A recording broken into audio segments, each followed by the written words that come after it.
And she is right.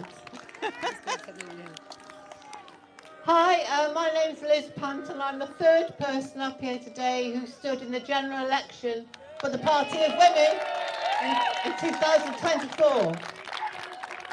I stood in the constituency of Newcastle East and Wallsend. And in Newcastle East and Wallsend, as Kelly mentioned earlier, is the Northern Region Dysphoria Centre. Now that has had a lot of publicity due to a local chap who I don't know if he's here today, Richie Heron. And he exposed some of the appalling treatment that's given to these people.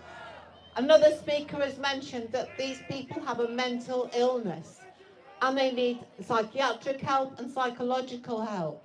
And people who go to that service are being failed by the NHS.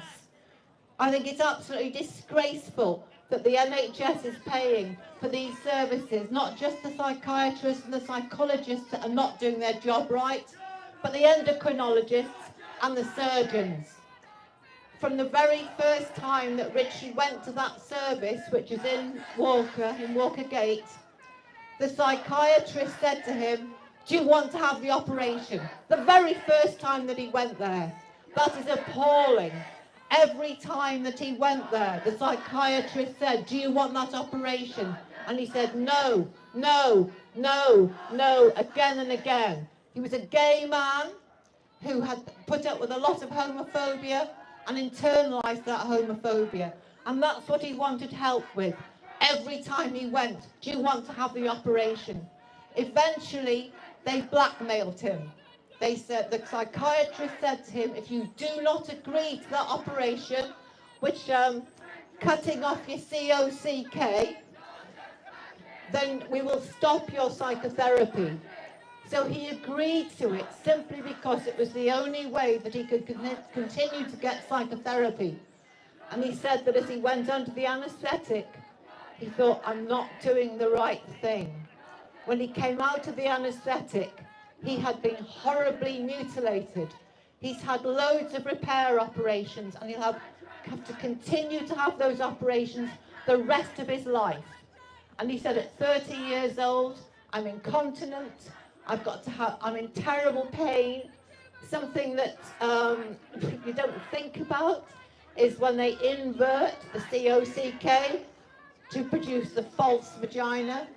If you go off the female hormones and try and take male hormones again in order to detransition, the hairs grow back.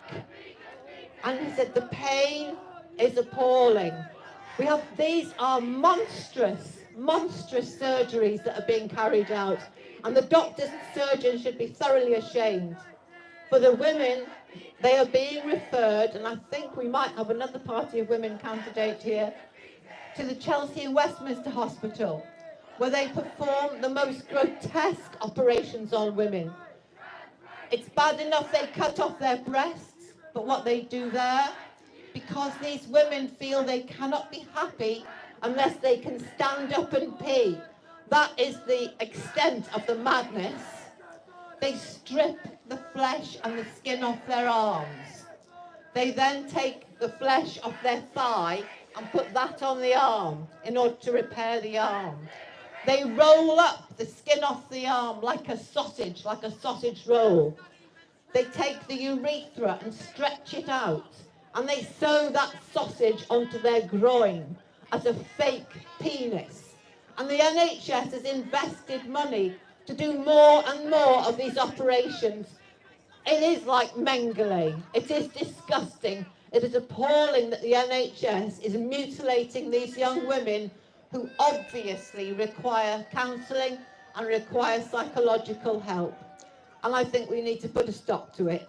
And that's why I stood for the Party of Women in the constituency where they're referring people for these vile operations.